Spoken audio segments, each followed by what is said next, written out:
Welcome back to The Jump. I'm Rachel Nichols here with Zach Lowe, Kendrick Perkins, Scottie Pippen, and I want to get to the Minnesota Timberwolves. They were without Karl Anthony Towns last night. They lost to a Pelicans team that themselves was on a 13-game losing streak coming in. The Wolves have now lost 8 straight. So do you guys remember during training camp, Karl Anthony Towns said no one should sleep on the Timberwolves this year? Well, that led to Kendrick Perkins the day he said that. Well, I'm just going to show you what that led to. Karl Anthony Towns, guess what? I'm sleeping, and I'm sleeping with the AC on 60 and the box fan blowing in my face, because guess what? I don't believe you. And that brings us to Perk's T-Wolf temperature. Now, Perk, you've adjusted this up and down through the season. Yeah. Where are you now? What is your temperature on the Wolves? Right now, my temperature is the lowest it could go. It's at 55, and my AC unit is broken.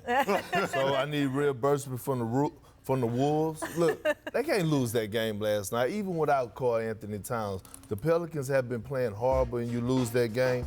Listen, when I got on my flight early this morning, they had that good flight, you know, the business class with your seats, you know, the good seats. Yeah. I turned both of my AC knobs up, blew them in my face, and look, I reclined my seat like I was at the dentist's office.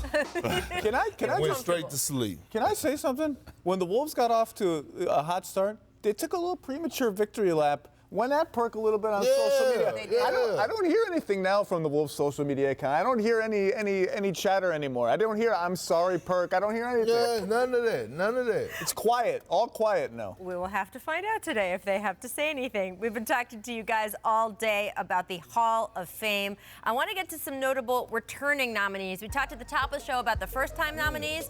These guys are on the ballot another time. Chris Webber, notable. Zach, I know you think that Webber is hands down a Hall of Famer. I do too. Give the people your case. Put Chris Webber in the Hall of Fame. If you look at points, rebounds, assist numbers, there aren't many players in history, like 10, 12 guys who have that many all-around numbers.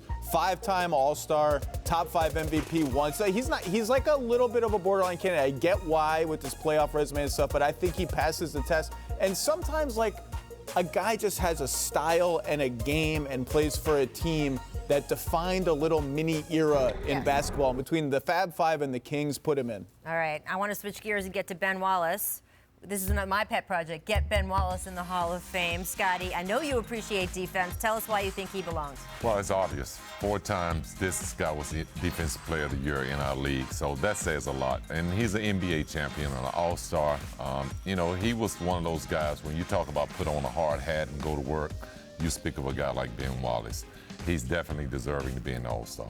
I mean, to be a Hall of Famer, excuse me. Well, I want to show you the blind resume of a current Hall of Famer and how it compares to one of the nominees who didn't make it in on the first ballot.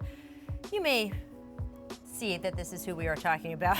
4 All-Stars, 4 Defensive Player of the Years, 5 All-NBA, 6 All-Defensive Team appearances, and Player 2, 8 All-Stars, 4 Defensive Player of the Years, 3 All-NBA, 6 All-Defensive appearances. So obviously we've been talking about Ben Wallace's 4 Defensive Player of the Years. Can you even pick out, right, which one of them was Deke and which one of them was Ben? Their resumes are so similar, Scottie.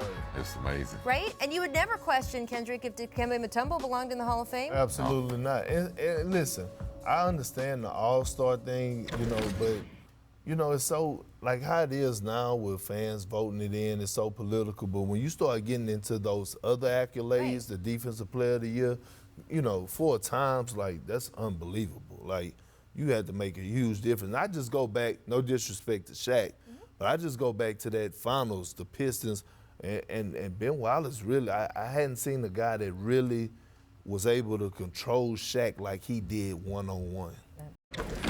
Thanks so much for watching ESPN on YouTube. For more sports analysis and highlights, download the ESPN app. And for live streaming and premium content, subscribe to ESPN+.